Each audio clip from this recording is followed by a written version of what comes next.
নমস্কার বন্ধুরা, স্বাগত সবাইকে নতুন একটা ব্লগে। তো আজ হচ্ছে 29শে এপ্রিল মঙ্গলবার, আর এখন বাজছে সকাল প্রায় 7:30। তো আজকে ব্লগটা এখান থেকে শুরু করছি। আর আজকে সকাল সকাল লাইনে নেমে পড়েছে সব আমরা। তো কাজ কাছাকাছি হবে, প্ল্যাটফর্ম থেকে ওই 150-200 মিটারের মধ্যেই। আর কাজ শুরু হবে 150-200 মিটারের মধ্যে, তারপরে কাজ করতে দেখে যেতে হবে। আর কাজ বলতে প্যাকিং হবে। তো এদিকটায় কয়েকটা জয়েন্ট আছে, তো সেই জয়েন্টগুলো বসে আছে, সেগুলো প্যাকিং হবে। আর পয়েন্টের মুখগুলো প্যাকিং হবে। তো দেখি ওয়েদার মোটামুটি সকাল থেকে ভালোই আছে, হাওয়া দিচ্ছি বেশ ভালোই, হালকা মেঘলা আকাশ। তো রোদ না থাকলেই হলো আর কি। তো যাই হোক, স্পটে গিয়ে আগে টিফিনটা সেরে ফেলবো, তারপর লাগবো কাজে। যাই, পরে আবার কথা হচ্ছে। তো মোটামুটি এখান থেকে শুরু হবে কাজ।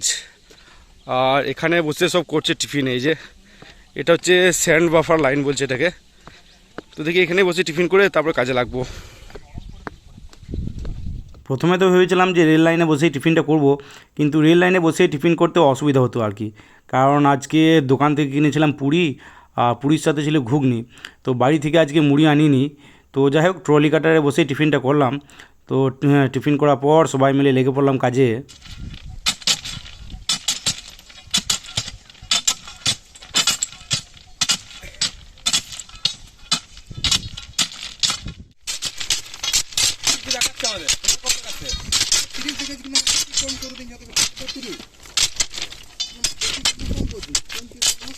A few moments later. তো ওইদিকে জয়েন্টের প্যাকিংগুলো তো হলো, এবার দিকে এসআর যে প্যাকিং করতে হবে। এই যে এটাকে বলা হচ্ছে এসআর যে স্টক রেল জয়েন্ট।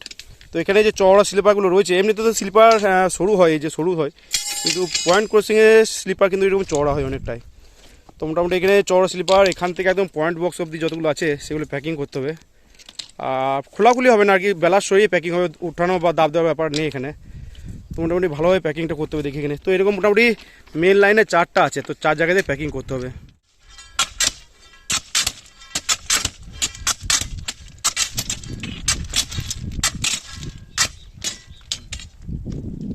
লাঞ্চ টাইমে এলাম রেস্ট রুম। তো রেস্ট রুম এসে ফ্রেশ ট্রেশ হয়ে মোটামুটি 12টার সময় বসলাম লাঞ্চ করতে।